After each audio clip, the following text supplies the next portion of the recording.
2024ला होणाऱ्या 2024 मध्ये होणाऱ्या लोकसभा आणि विधानसभा निवडणुकीच्या संदर्भाने भारतीय जनता पक्ष आज लोकसभा 48 लोकसभा निवडणूक प्रमुखाची घोषणा आम्ही करतो आहे आणि सप्टेंबरमध्ये ऑक्टोबरमध्ये होणाऱ्या विधानसभा निवडणुकीकरता 288 विधानसभा निवडणूक प्रमुख आज आम्ही घोषित करतो आहे। भाजपा सेना युतीचे 45+ खासदार मोदीजींच्या नेतृत्वात देवेंद्रजी एकनाथजीच्या समन्वयाने प्रचंड बहुमताने विजयी व्हावेत हा महाविजयाचा संकल्प जो आम्ही केला आहे त्याकरता हे संपूर्ण निवडणूक प्रमुख या योजनेमध्ये काम करणार आहेत। संपूर्ण निवडणुकीची जबाबदारी निवडणूक प्रमुखावर असणार आहे। तसंच भाजपा सेनेचे 200+ खासदार आमदार भाजपा शिवसेनेचे 200+ आमदार देवेंद्रजी एकनाथजीच्या नेतृत्वामध्ये महाराष्ट्रात निवडून यावे याकरता संपूर्ण निवडणुकीची रचना आजपासूनच निवडणुकीची योजना नियोजन आणि महाविजय 2024 मध्ये ज्या पद्धतीने आम्ही संकल्प केला आहे याकरता 288 निवडणूक प्रमुख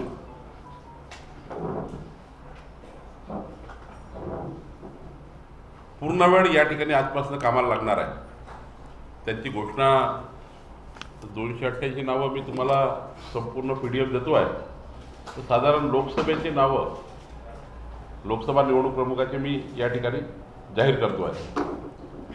मुंबई उत्तर योगेश सागरजी, मुंबई उत्तर पश्चिम अमित साटम, मुंबई उत्तर पूर्व भालचंद्र सिरसाट, मुंबई उत्तर मध्य पराग अळवणी, मुंबई दक्षिण मध्य प्रसाद लाड, मुंबई दक्षिण मंगल प्रसाद लोढ़ा, ठाणे विनयजी सहस्त्रबुद्धे, भिवंडी मधुकरजी मोहोपे, कल्याण शशिकांतजी कांबळे, पालघर नंदकुमार पाटील, मावळ प्रशांत ठाकूर, रायगढ़ सतीश धारप, रत्नागिरी सिंधुदुर्ग प्रमोद जठार, कोल्हापूर धनंजय महाड़ी, हातकलंगणे सत्यजित देशमुख, सांगली दीपक आबासाहेब शिंदे, सातारा अतुलजी भोसले, सोलापूर जी राखीव आहे इकडे विक्रम देशमुखजी, माळा प्रशांत परिचारक,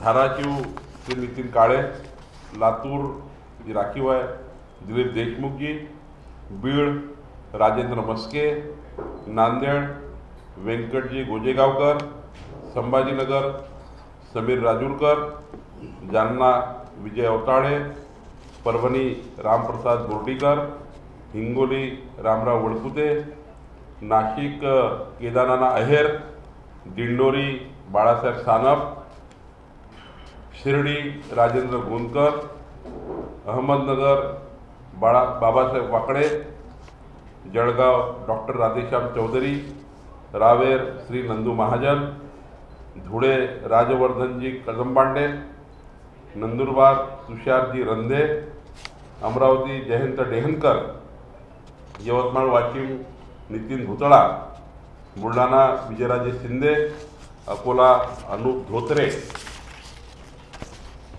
वर्धा सुमित वानखेडे, नागपूर प्रवीण दटके, रामटेक अरविंद गजबिये, गडचिरोली किसंगी नागदेवे, चंद्रपूर प्रमोद कळू, भंडारा गोंदिया विजयजी शिवनकर, पुणे मुरली मोहोळ, बारामती राहुल कुल आणि शिरूर महेश लांडगे हे आमचे आता 2024च्या निवडणुकीचे निवडणूक प्रमुख आहेत आणि भाजपा सेनेचे दोन्ही, भाजपा जिथे लढेल तिथे भाजपाचे निवडणूक प्रमुख आणि शिवसेना एकनाथजी शिंदेच्या नेतृत्वात जे उमेदवार असतील त्यांना सुद्धा आमचे निवडणूक प्रमुख काम करणार. म्हणजे भाजपा सेना युतीचे निवडणूक प्रमुख भाजपतर्फे राहणार आहेत. 288 विधानसभेचे निवडणूक प्रमुख की मी तुम्हाला PDF देतो आहे. 288 जागेवर भारतीय जनता पक्ष आज आपले निवडणूक प्रमुख घोषित करत आहेत. मला वाटतं की लिस्ट मोठी आहे, वाचली तर आपल्याला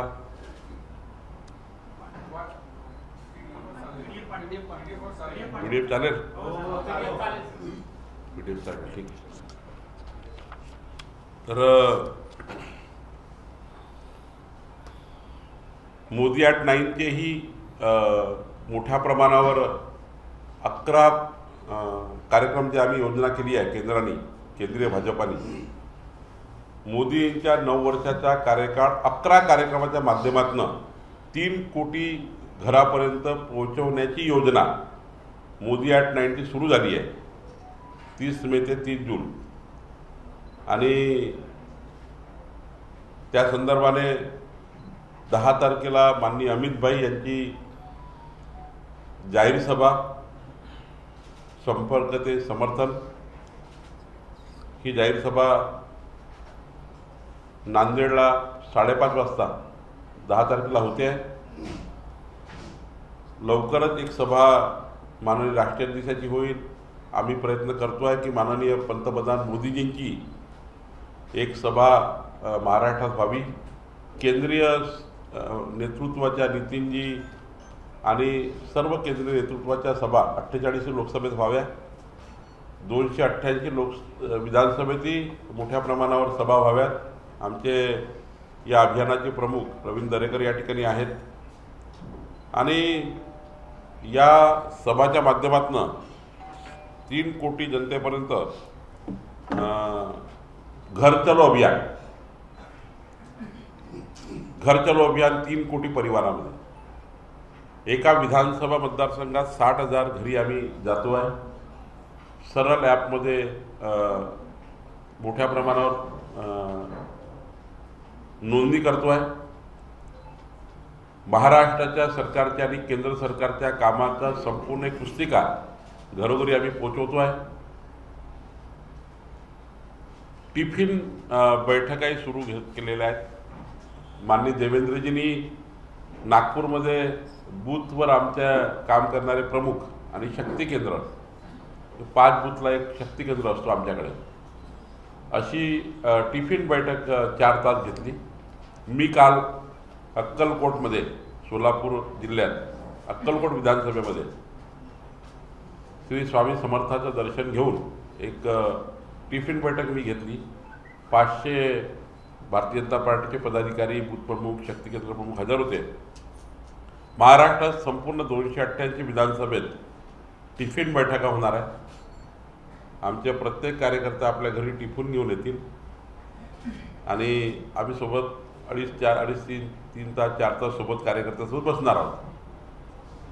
खरं तर जे सरकार आपण निवडून दिलं जनतेने, केंद्रातलं आणि राज्यातलं, या सरकारने जे मतदान जे आम्ही घेतो, शेवटी आमची भूमिका आहे मताचं दान म्हणण्यापेक्षा मताचं कर्ज समजून आपण सरकारमध्ये आल्यावर केलेलं काम हे जनतेला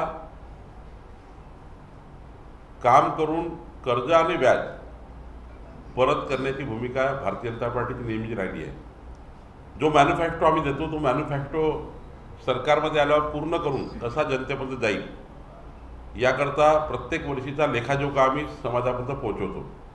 9 वर्षाचा लेखाजोखा असाच आहे की माननीय मोदीजींनी जो मॅन्युफॅक्चरो दिला होता तो मॅन्युफॅक्चरो 9 वर्षामध्ये त्या मॅन्युफॅक्चरच्या बाहेर जाऊन खूप काम केलं आहे.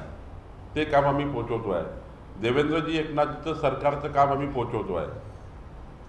खरं तर समाजामध्ये मतदारानंतर काय परिस्थिती निर्माण झाली आहे, राज्य किती पुढं गेलं, देश किती पुढं गेला हे जनतेला कळलं पाहिजे.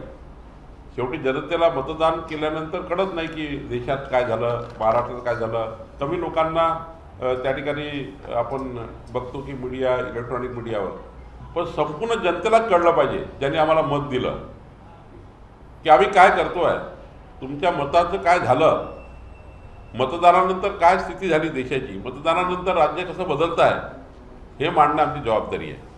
आणि म्हणून आमचे निवडणूक प्रमुख जे आहेत विधानसभेचे आणि लोकसभेचे, हे संपूर्ण निवडणूक प्रमुख अशी योजना करणार आहोत की महाराष्ट्रातल्या जास्तीत जास्त घरापर्यंत, सर्व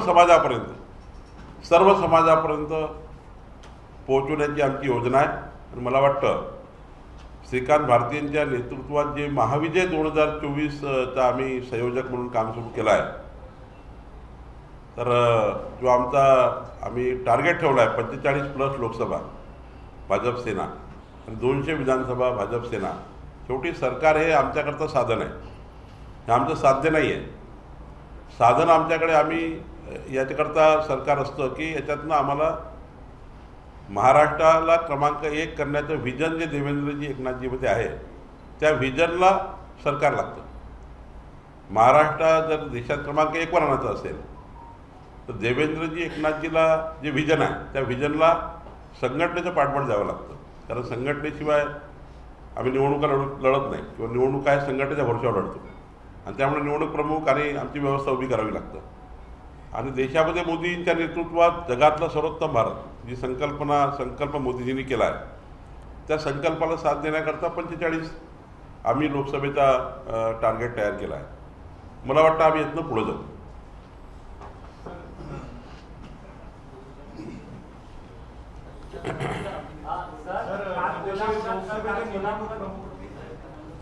निवडणूक प्रमुख जे आहेत ते आणि उमेदवार हे वेगवेगळे असणार आहे, ते निश्चित आहे का? म्हणजे आज काही तसं म्हणता येणार नाही.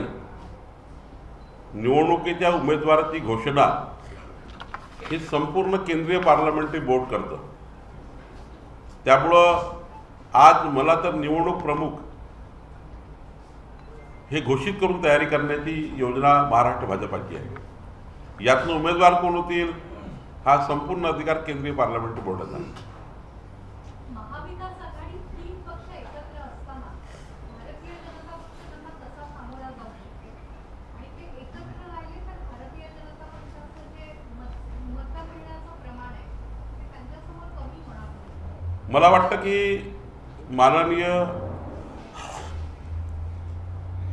विश्वगौरव युगपुरुष नरेंद्र मोदीजी यांनी 9 वर्षात केंद्र सरकार म्हणून जो भारत बदलण्याचं काम केलं आहे, आज कन्याकुमारीपासून काश्मीरपर्यंत, मुंबईपासून कलकत्त्यापर्यंत कुठेही जा,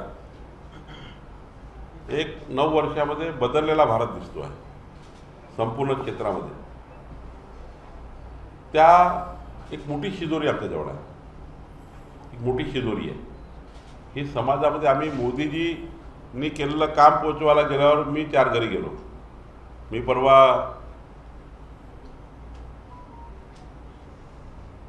आमचे 2 महत्त्वाच्या घरी जाऊन आलो. एक साजिद नाडियावाला आणि बोनी कपूर आणि ऋषभ शहा 3 घरी मी स्वतः गेलो. तर बोनी कपूर साहेबाकडे, साजिद नाडियावालाकडे किंवा ऋषभ शहाकडे गेल्यावर ज्या पद्धतीने त्यांनी मोदीजी मांडले आमच्यासमोर, आम्ही त्यांना समर्थन मागायला गेलो, समर्थन करायला गेलो. मला वाटतं की जेव्हा आमचे कार्यकर्ते 3 कोटी घरी हार्ट टू हार्ट आणि मॅन टू मॅन मोदीजींना घेऊन जातील, पुस्तक घेऊन जातील, रिॲक्शन काय त्यांच्याकडे दिखता है क्यों आते भाई, ये मोदी जी को हम वोट देने वाले हैं, देश को बदलना है तो मोदी जी चाहिए असं तिघांनी म्हटलं. मला तात्पर्य गोष्टीचं आहे की मोठी शिदोरी आमच्याकडे आहे. देवेंद्रजी एकनाथजींच्या कामाची शिदोरी आमच्याकडे आहे. 2.5 वर्षाचं बिना पेन असलेला मुख्यमंत्री बघितला आहे महाराष्ट्रात. पेन नव्हता मुख्यमंत्र्याच्या खिशात. उद्धव ठाकरेच्या खिशात मी कधी पेन बघितला नाही. त्यांच्या हातातही पेन बघितला नाही. आणि स्वतः शरद पवार साहेबांनी मान्य केलं की महाराष्ट्राचा मुख्यमंत्री दोनदाच मंत्रालयात येतो हे महाराष्ट्रातलं चांगलं नाही. आणि म्हणूनच जे वारंवार सांगतात ना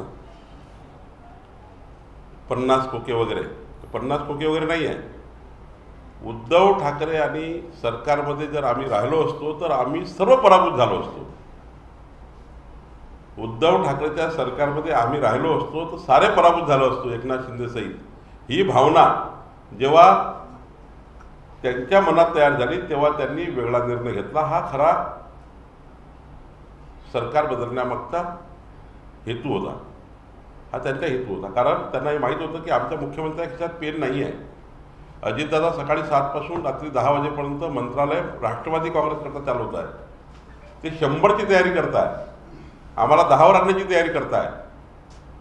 म्हणजे शिवसेना 65वरून 10, अजितदादा 100, ही तयारी लक्षात आली एकनाथ शिंदे हिच्या वगैरे. आणि म्हणून त्यांनी स्वतःचे मतदारसंघ वाचवण्याकरता केलेलं हे मोठा सरकारचं परिवर्तन आहे. ही खरी गोम होती. आणि मग अशा वेळी आत्ता आपला जो काय शिदोरी आहे तो माननीय देवेंद्रजींनी मांडलेलं बजेट पुन्हा एक शिदोरी येणार आहे. पुढच्या मार्चचं बजेट देवेंद्रजीचं, एकनाथजी देवेंद्रजीचं पुढचं बजेट जे असणार आहे तर इतकं जोरदार असणार आहे. त्यांना मी विनंती केली आहे की महाराष्ट्रात जे फिरताय देवेंद्रजी एकनाथजी ते कानोसा घेत आहे. कुणाला काय गरज आहे, कोणत्या क्षेत्राला काय दिलं पाहिजे, हे घरी बसून सरकार चालवत नाही आहे. तर रोज फील्डवर आहे, फील्डवर व्हिजिट करताय, जनतेला समजून घेत आहे, जनतेचं म्हणणं समजून घेत आहे. 2.5 वर्षात 5 वर्षाचं काम करत आहे. आणि दोघंही फिरतात आहे, फिरून फीडबॅक येत आहे. शेवटी प्रवास केल्याशिवाय, संवाद केल्याशिवाय तुम्हाला फीडबॅक येत नाही. दोघंही 3 दिवस फिरत आहेत, गुरुवार, शुक्रवार, शनिवार, रविवार, सोमवार, मंगळवार, बुधवार मला वाटते मंत्रालयात असतील. प्रवास करताय आमचे मंत्री. आज मला अभिमान आहे की भाजपाचे सर्व मंत्री, शिवसेनेचे सर्व मंत्री मोठ्या प्रमाणात जिल्ह्यात प्रवास करतायत. आणि त्यामुळे मला वाटतं की आपल्याकडे शिदोरी आहे. कुठेही गेलो तरी मोदीजींना मत द्यायला कुणीच आपल्या चेहऱ्याकडे बघा. तुम्ही तुमच्याकडे एखादं तुमच्या घरी आलं मोदीजींचं पुस्तक, तुम्ही म्हणाल काय आहे म्हणजे आमचं मोदीजी को वोट देणे वाले, तुमच्यापैकी सर्व लोकांचे म्हणतील. त्याच्यामुळं मला वाटतं की शिदोरी खूप मोठी आहे. त्यामुळं 45+ करायला, 200+ करायला विधानसभेत आम्हाला काही प्रॉब्लेम नाही आहे. 3-1 येवोत की 4-1 येवोत की 5-1 येवोत. त्यांच्याकडे ना नेता आहे, त्यांच्याकडे ना कार्यकर्ता आहे, ना त्यांच्याकडे काही व्हिजन आहे, ना त्यांच्याकडे काही ठेवलं आहे, लोकांना समजलं आहे. त्यामुळे मला वाटतं आम्ही सक्सेस होऊ. सर तुम्ही विरोधक पूर्णपणे आता जे टार्गेट करतायत गृह विभाग कुठेतरी अपयशी करतोय. चंदी रोडची घटना असेल किंवा मीरा रोडची घटना असेल, वेगवेगळ्या घटनांमध्ये दिसत आहे जातीय दंगली पेटतायत. कुठेतरी कोल्हापूर मधलं वातावरण आपण बघू शकतो. छत्रपती संभाजीनगरमध्ये काही दिवसांपूर्वी अशी घटना झाली होती. नेमकं भाजपा कुठं अपयशी पडतोय, गृह विभाग अपयशी पडतोय का? यापेक्षाही खतरनाक घटना उद्धव ठाकरेजी आणि अनिल देशमुखांच्या काळात झाल्या. मी एका लाईनला जर उदाहरणं देतील तर 4 तास प्रेस चालवा लागेल. मी तुम्हाला ते सर्व पाठवतो काय काय घटना झाल्या. श्रद्धा वालकरचं काय झालं, कुठं काय झालं, कुठं काय झालं, मुंबईमध्ये काय काय प्रकरणं झाले, 100 कोटी रुपयाच्या कशी देवाणघेवाण झाली, कशा व्हिडिओ क्लिप तयार झाल्या, कशा CDR तयार झाल्या आहेत, सारं मी नेहमीच बघतो आहे. मागच्या 20 वर्षापासून मी सभागृहात आहे. शरद पवार साहेब जेव्हा जेव्हा सत्तेबाहेर जातात तेव्हा तेव्हा या महाराष्ट्रामध्ये वेगवेगळ्या पद्धतीनं कटकारस्थान करून या महाराष्ट्राला पेटवण्याचं काम राष्ट्रवादी काँग्रेसची नेहमीच करत आली आहे. समाजात वाद तयार करणे, मराठा समाजाला सांगणे की हे आपल्या विरुद्ध आहे, नागपुरात ओबीसीला सांगणे आपण ओबीसी करता काहीच करायचं नाही, ओबीसीचं मंत्रालय तयार करायचं नाही. शरद पवारांच्या अख्ख्या आयुष्यामध्ये ओबीसीचा कधी नामोल्लेख नाही. मराठा समाजाचे मतं घेतले, निवडणुकीत घेतले, मग सत्तेमध्ये आल्यावर कधी मराठा समाजाचं आरक्षण दिसलं नाही. शरद पवार साहेबांना मग मुस्लिम आणि ख्रिश्चन कसे मागे पडतात आहे या सरकारमध्ये, मुस्लिम आणि ख्रिश्चनाची चिंता शरद पवार साहेबांना वाटतं. आणि दुसऱ्या दिवशी औरंगाबाद होतं. शरद पवार साहेब पहिल्याशी बोलले की मुस्लिमांची आणि ख्रिश्चनाची चिंता कधी पाहिजे बरं. आणि दुसऱ्या दिवशी संभाजीनगरला त्या ठिकाणी प्रकरण घडतं. बंटी पाटील पहिल्या दिवशी जाती दंगलीचा उल्लेख करतात आणि कोल्हापूरला दुसऱ्या दिवशी दंगल होतं, 2 समाजात तेढ निर्माण होतं. कोण करताय? कोण करताय? समाजाचा छडा लावणार आहे, सत्ता तर लावणारच आहे, मी देवेंद्रजी तर करणारच आहे. पण जाणीवपूर्वक या महाराष्ट्रामध्ये सर्व स्तरावर भारतीय जनता पार्टी आणि देवेंद्र फडणवीस यांना हे माहिती आहे, त्यांना हे माहिती आहे की देवेंद्रजी ज्या पद्धतीनं मैदानात निघाले आहे त्या पद्धतीनं सुपडा साफ केल्याशिवाय राहणार नाही.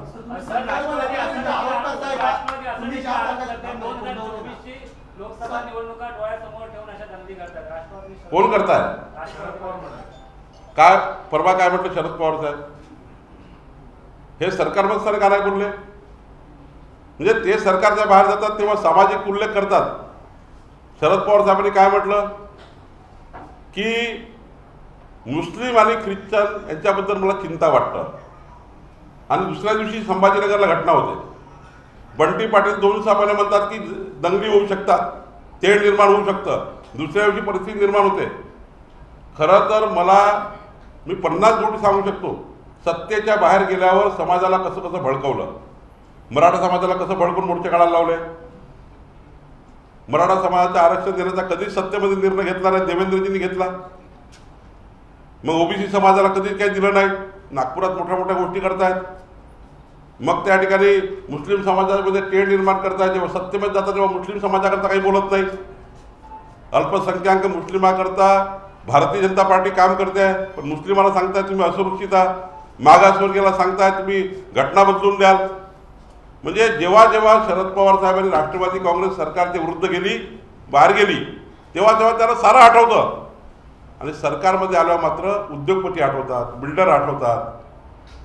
मग त्यांना त्या ठिकाणी सारं विसरतात. ते मुस्लिम विसरतात, मागासवर्गीय विसरतात, ओबीसी विसरतात, सारं विसरतात. मी तुम्हाला पानभर उदाहरण देईल. आता हे इनामिना डिका महाविकास आघाडी, इनामिना डिका महाविकास आघाडी ही आत्ता भावचडलेली आहे. दोघंही मैदानात आहेत, देवेंद्रजी एकनाथजी. आणि त्यामुळं मला वाटतं जाणीवपूर्वक या महाराष्ट्र अशांत करणे, गृह विभागामध्ये डायरेक्ट टार्गेट करणे आणि देवेंद्रजीला टार्गेट करून त्यांची इमेज कमी करण्याचा प्रयत्न किती राष्ट्रवादी काँग्रेसने केला तरी या महाराष्ट्रामध्ये जनतेला समजतं आहे की सत्तेपासून दूर गेलेले हे जे असंतुष्ट लोक आहेत ते असं कटकारस्थान करत आहेत.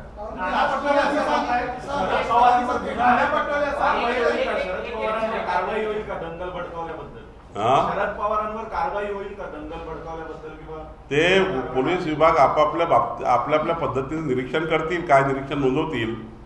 पण मला हे म्हणायचं आहे, 1 दिवसापूर्वी असं स्टेटमेंट येतं, ट्विट येतं, दुसऱ्या दिवशी त्या ठिकाणी संभाजीनगरमध्ये घटना घडतं. बंटी पाटील बोलतात, दुसऱ्या दिवशी घटना होतं. कुणावर आरोप आहे? हा आमच्यावर आरोप आहे का? आम्ही भडकवलं का? आम्ही औरंगजेबाचे पोस्टर लावले का? आम्ही त्या ठिकाणी कोल्हापूरची घटनेमध्ये कोण जबाबदार आहे? दिसेल तुम्हाला, गृह खातं करेल काय करायचं. परसेप्शन काय आहे? तुम्ही आम्हाला सांगताय की दंगली भडकवण्यामध्ये भाजपाचा हात आहे, दंगली भडकवण्यामध्ये निवडणूक आहे. भारतीय जनता पार्टीने कधी जाती तेढ निर्माण करून मताचे राजकारण कधी केलं नाही.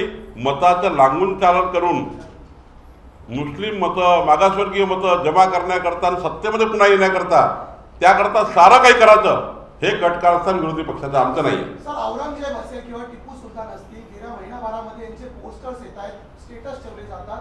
नेमकं कोण घडवतं? तुमचा संशय कुणावरती आहे? ते नाव घेऊन सांगा. परवा तुम्ही ट्विट बघा ना. ज्यांना असुरक्षित वाटताय, त्यांना सुरक्षित करण्याकरता ते नेते काम करत असतील. या राज्यामध्ये सर्व सुरक्षित आहे, देशामध्ये सर्व सुरक्षित आहे. आज मोदींच्या नेतृत्वात महाराष्ट्र देशात दंगली होणं बंद झालं आहे.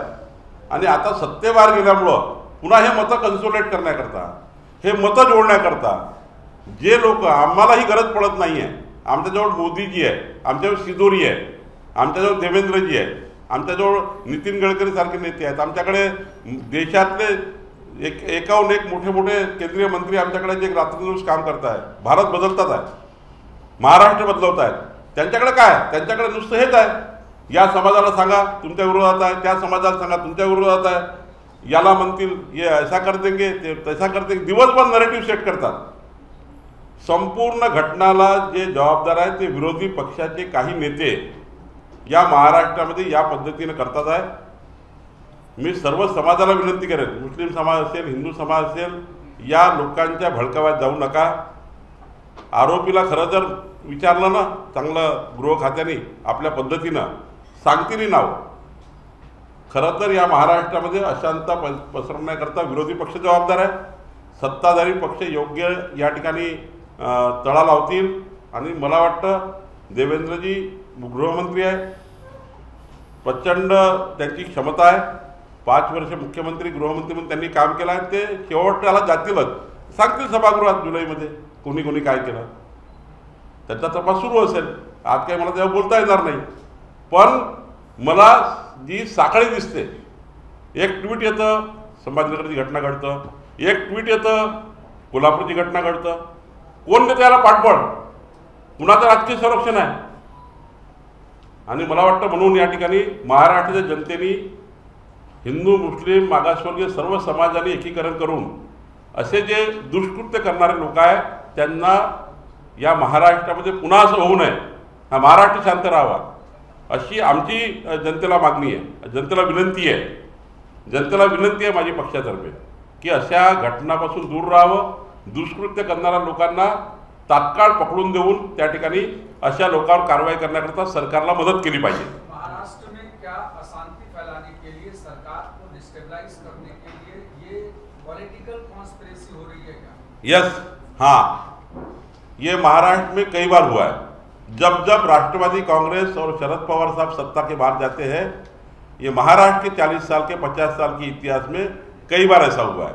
सत्ता में जब ये आते हैं तब ऐसी सारी घटनाएं बंद हो जाती हैं. सत्ता के बाहर जाते हैं तो ऐसा, सत्ता के बाहर जाते हैं तो सत्ता दोबारा लाने के लिए, मतों के राजकारण के लिए ऐसी घटनाएं जानबूझ के तैयार करके ऐसे बिल्कुल तैयारी से ये काम करते हैं. और जो सरकार आती है वो सरकार को डैमेज करने के लिए ये रास्ता बनाते हैं. पिछले 24 घंटे से जो ट्वीट्स आ रहे हैं उसमें फडणवीस का इस्तीफा मांगा जा रहा है, बाइट्स आ रही है उसमें फडणवीस का इस्तीफा गृह मंत्रालय को टारगेट किया जा रहा है. इसको कैसे देख सकते हैं? जिस दिन फडणवीस साहब को हाथ में लग जाएगा कि जिन आरोपी ने ये किया है वो आरोपी क्या कहते हैं, वो बराबर खुलासा करेंगे. वो सरकार की जवाबदारी खुलासा करना. लेकिन पार्टी करके मैं बोल रहा हूँ कि जब जब 40 साल का इतिहास आप देखेंगे, तब तक जब जब ये सरकार से बाहर गए तब तब इन लोगों ने सरकार को अशांत करने का निर्णय किया, समाज को अशांत करने का निर्णय किया, सरकार को हिलाने का निर्णय किया. और ऐसे निर्णय करके ही इन लोगों ने अपनी पार्टी चलाई और अपने संगठन चलाए. इम्तियाज जलील ने 2 सवाल उठाए बीजेपी को लेकर. पहला उन्होंने कहा कि 75 सालों में औरंगजेब और टीपू सुल्तान के तस्वीरों को लेकर कोई बातें सामने नहीं आती, लेकिन जैसे ही बीजेपी की सरकार आती है तो औरंगजेब भी आ जाते हैं और टीपू सुल्तान भी बाहर आ जाते हैं. दूसरा, टीपू सुल्तान की जो तस्वीर है ओरिजिनल वो लोकसभा सदन में रखी हुई है, क्या उसे भी हटाने की बात की जाएगी? दूसरा, खुद गृह मंत्री देवेंद्र फडणवीस है, वो क्यों नहीं जांच करते? अगर वो आरोप लगा रहे हैं तो उनके हाथ में खाता है, क्यों नहीं जांच करते? देखिए, मोदी जी की सरकार 9 साल है और देवेंद्र जी की सरकार 5 साल चली पिछले बार. कभी कुछ हुआ है? अभी सरकार से जाने के बाद जिस प्रकार से उनको सरकार में आने का लिए जो उतावलापन है, हम पूरे पार्टी की एक करके हम मोदी जी को सरकार से हटाएंगे, देवेंद्र जी एकनाथ जी को हटाएंगे, ये जो उनके मन में आया हुआ है ना, इस वजह से ये समाज के वोट लेने के लिए, सामाजिक वोट लेकर हम सरकार में आ सकते हैं, हम इनको हराना चाहते हैं तो इस प्रकार से हराना चाहते हैं. ये सब प्लान बना के भारतीय जनता पार्टी के खिलाफ एक वातावरण तैयार करना चाहते हैं. लेकिन सरकार ढूंढेगी भी और सरकार ढूंढकर निकालेगी भी. और मुझे विश्वास है देवेंद्र जी और एकनाथ जी पे कि सही जगह जाकर कौन इसके पीछे है वो भी सरकार सामने लाएगी. ऐसी देवेंद्र जी को मेरी विनती है. इम्तियाज जलील और विपक्ष लगातार ये कह रहा है कि ये सरकार द्वारा स्पॉन्सर्ड दंगे कराए जा रहे हैं ताकि कर्नाटक चुनाव जो हार गई है बीजेपी अब ये हिंदू मुस्लिम करके महाराष्ट्र के भीतर पोलराइज कर सकते। मैं कह रहा हूँ ना कि मैं बार बार वही कह रहा हूँ कि हमें ज़रूरत नहीं है। हमारे पास मोदी जी का इतना बड़ा काम है, हमारे पास देवेंद्र जी एकनाथ जी का बड़ा काम है। हम एक काम के ऊपर चुनाव जीतते हैं। हम वोट्स का कर्जा वापस देना चाहते हैं काम करके। हमारी पार्टी की यही विचारधारा है। लेकिन जिनके पास विचारधारा नहीं है, जिनके पास अभी कुछ बचा नहीं है, वो लोग ये बिजनेस करते हैं। ये जो बिजनेस करते हैं वही कहते हैं, हमारे मन में तो कभी आता नहीं है।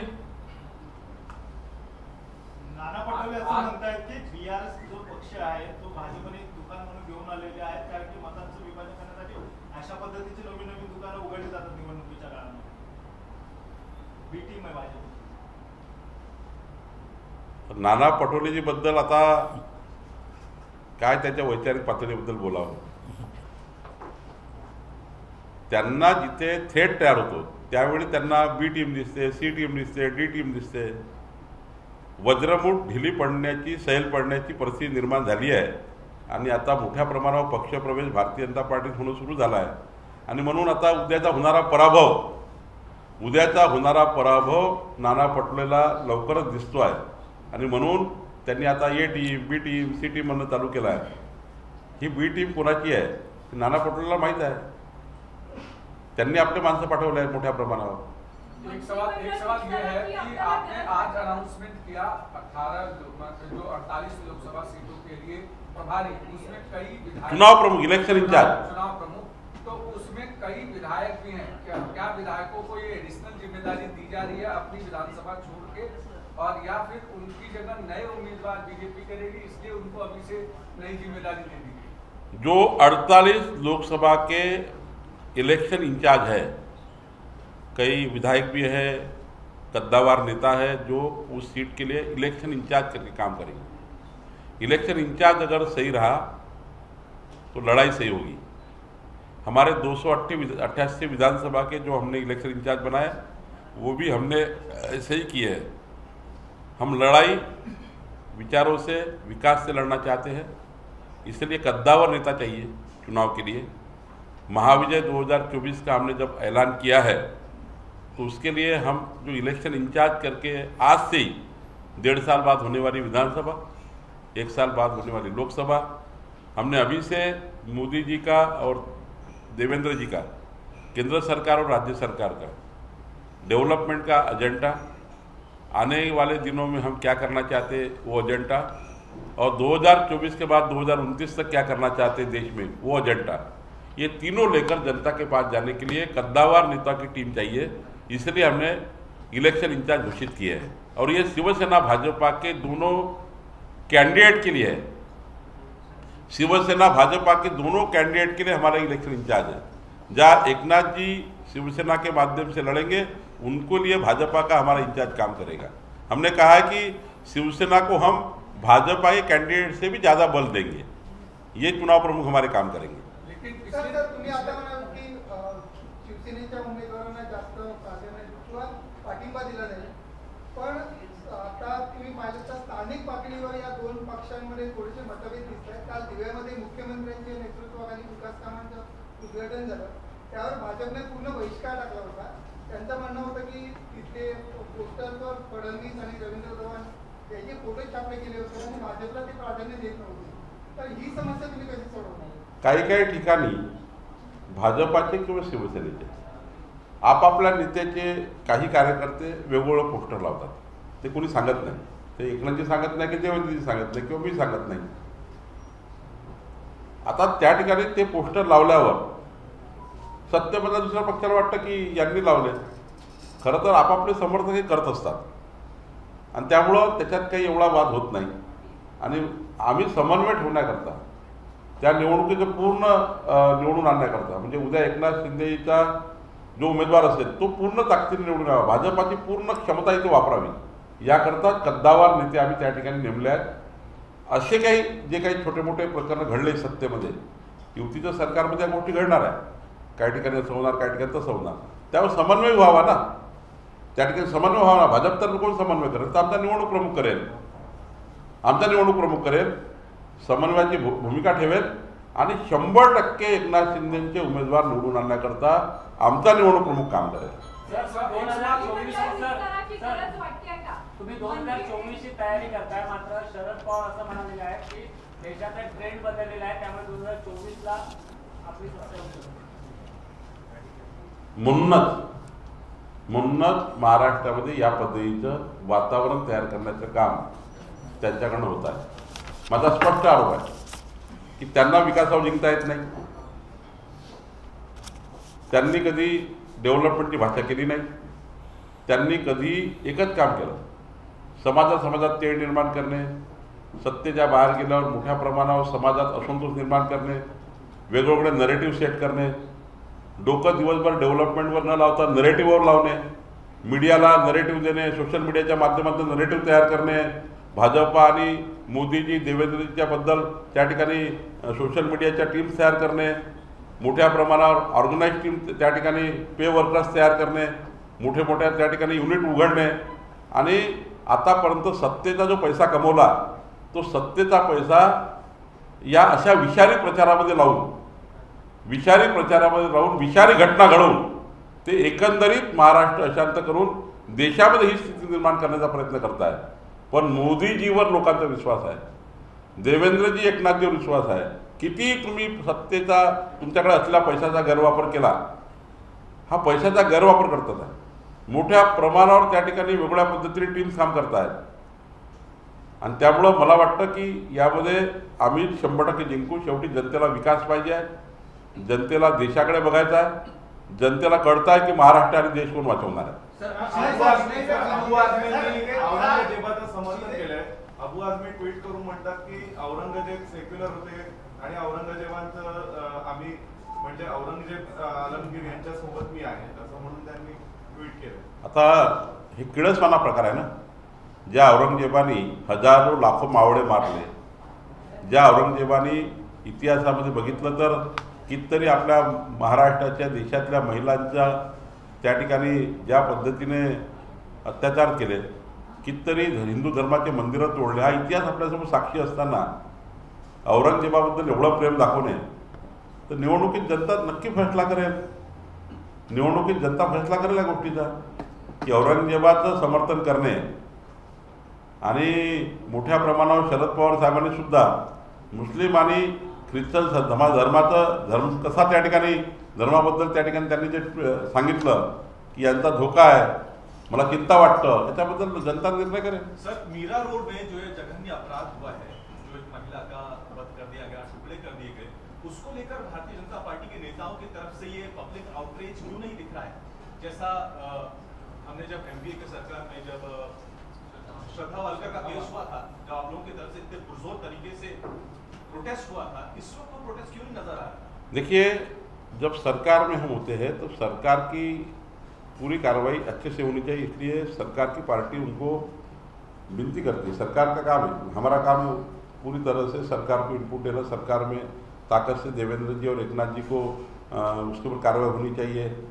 और वो कार्रवाई को लेकर सरकार कितनी गंभीर है ये भी हम देखते हैं. सरकार गंभीर है, वो समय सरकार गंभीर नहीं थी, करके प्रोटेस्ट करने पड़ते थे. ये सरकार इतनी गंभीर है कि गुनहगार को खोज के भी निकालती है, गुनहगार को जल्दी शिक्षा हो उसके लिए भी काम कर रही है. तो सरकार जब काम करती है, उस सरकार को पूरी तरह से ताकत देना जवाबदारी संगठन की है.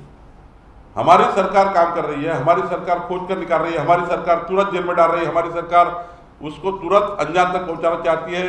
उसका जो सजा का रेट है, जो आरोपी है उसको तुरंत सजा होनी चाहिए. सजा में कहीं भी कॉम्प्रोमाइज नहीं होनी चाहिए, कोई भी ऐसा बिंदु नहीं छूटना चाहिए कि आरोपी छूट जाए. ये जो महत्वपूर्ण काम है सरकार करती है. घटना हो जाती है, घटना होने के बाद सरकार कितनी एक्टिवली वहां काम कर रही है. एमयू के सरकार में तो जानबूझ के प्रकरण दबाने का काम कर रहे थे. एमयू की सरकार में वो सरकार है जो घटना हुई थी उसको दबाने का काम कर रहे थे, करके हम प्रोटेस्ट, हम आंदोलन कर रहे थे, करके हम रास्ते पे आ रहे थे. ये सरकार तुरंत घटना होने के बाद तुरंत वहां पहुंच रही है, काम कर रही है, तुरंत आरोपी को पकड़ रही है. तो प्रोटेस्ट का सवाल क्या था? पिछले दिनों में महाराष्ट्र के कई इलाकों में तनाव देखने को मिल रहा है लगातार. इसके पीछे किसकी साजिश आपको नजर आती है? मैंने कहा ना सरकार के बाहर जब जाते हैं तब सत्ता में कमाए हुए पैसे का पूरी तरह से ताकत से वापर करके यहाँ पर ऐसी घटनाएं, महाराष्ट्र को अशांत करने की घटनाएं, महाराष्ट्र को अलग अलग समाजों को भड़काने की घटनाएं, स्पॉन्सर घटनाएं की जाती है। तो इसके लिए जवाबदार आप दिखेगा आगे में आगे।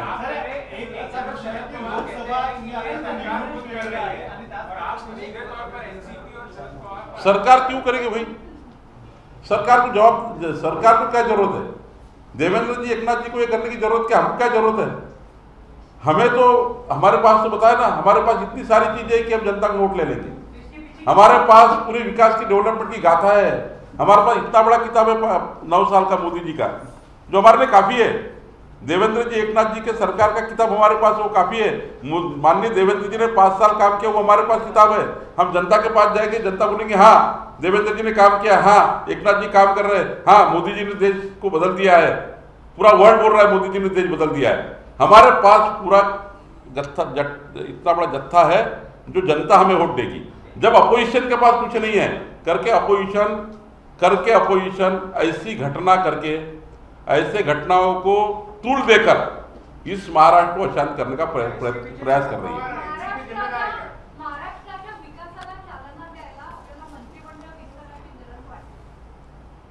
हो, 100% मंत्रिमंडळाचा विकास झाला पाहिजे आणि संपूर्ण जिल्ह्याला पालकमंत्री मिळाले पाहिजे। जनतेची सुद्धा हीच मागणी आहे। मी एकनाथजींना तशी विनंती केली आहे। एकनाथजी लवकरात लवकर विस्तार करतील अशी अपेक्षा आहे।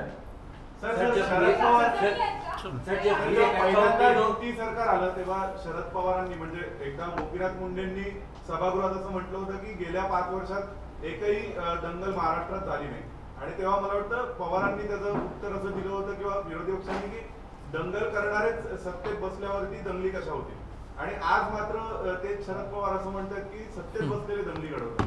तर याबद्दल तुम्ही काय सांगाल? पवार साहेबांचा हाच एक त्यांचा स्वभाव आहे की सत्तेमध्ये असल्यावर पवार साहेब कसे वागतात आणि सत्तेवर नसल्यावर पवार साहेब कसे वागतात रंग।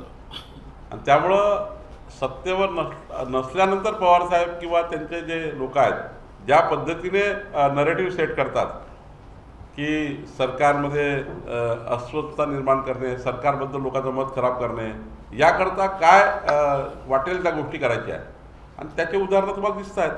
पण जनतेला कळतायत, कोण करतायत। सत्ताधारी पार्टी कधी अशा घटनाला करू शकत नाही, अशा घटनाला समर्थन करू शकत नाही। सत्ताधारी पार्टी उलट हा महाराष्ट्र शांत कसा राहावा याकरता काम करतं। सत्ताधारी पक्षसुद्धा असंच काम करतं। अशांत करणे, मताची जुळवाजुळव करणे, मताचं लागून चालून करणे, मताकरता काही त्या ठिकाणी एकत्रित येऊन सरकारला पुन्हा पुढच्या वेळी सरकार येईल 2024 मध्ये हे स्वप्न बघणे, याकरता करावयाच्या कृती म्हणून हे लोक करतात आहे। सर, जब लोग एकत्र हो रहे हो तो प्रशासन क्यों नहीं रुकती है? बाद में से दंगा का नाम देके उसमें राजनीति हर पार्टी के लोग देखिए, किसको मालूम होता है, किसको उस समय मालूम रहेगा कि औरंगजेब का ऐसा वो करने वाले हैं। ये लोग जिस प्रकार के नेता लोग स्टेटमेंट कर रहे हैं, अपोजिशन पार्टी के नेता लोग जिस प्रकार से समर्थन में स्टेटमेंट कर रहे हैं, इस वजह से उनको सपोर्ट मिलता है घटना करने वालों को, दुर्घटना करने वालों को, और जो ये कृत्य कर रहे हैं उनको। सरकार के खिलाफ वाली पार्टियां कितना समर्थन कर रही है, ऐसे लोगों को सपोर्ट कर रही है। आप देखिए उनके ट्वीट क्या है, उनकी भाषा क्या है। आज ये जरूरत है क्या ये भाषा करने की? आप उनको बोलिए, उनको पूछिए कि ये जरूरत है क्या आपको? क्या जरूरत थी शरद पवार साहब को बोलने की कि मुस्लिम और क्रिश्चियन समाज के बारे में मुझे चिंता लग रही है? क्या जरूरत थी उनके जैसे नेता को बोलने की? क्या जरूरत थी परसों वहां पर कोल्हापुर में बोलने की कि यहाँ पे दंगा हो सकता है? फिर किसको तूल मिलती है? औरंगजेब का फोटो लगाने के लिए किसको तूल मिलती है? परसों अगर अबू आजमी जी ऐसा स्टेटमेंट देंगे कि औरंगजेब उनके लिए सब कुछ है तो कैसा होगा? फिर इस महाराष्ट्र ने दुख सहे है ना, इस महाराष्ट्र के कई घर बर्बाद हुए हैं, इस महाराष्ट्र के कई घर बर्बाद हुए हैं, अपना इतिहास बताता है। वो जनता तो मारी जाती है, उस पर सरकार कार्रवाई करती है, लेकिन उसका कुछ भी नहीं होता। देखिए, सरकार पूरी कार्रवाई करती है। देवेंद्र जी, एकनाथ जी बहुत अलर्ट है, वो खोज कर निकालेंगे भी और दोबारा ये घटना नहीं होना चाहिए इसलिए भी कार्रवाई करेंगे, मुझे पूरा विश्वास है। एबीपी माझा, उघडा डोळे बघा नीट।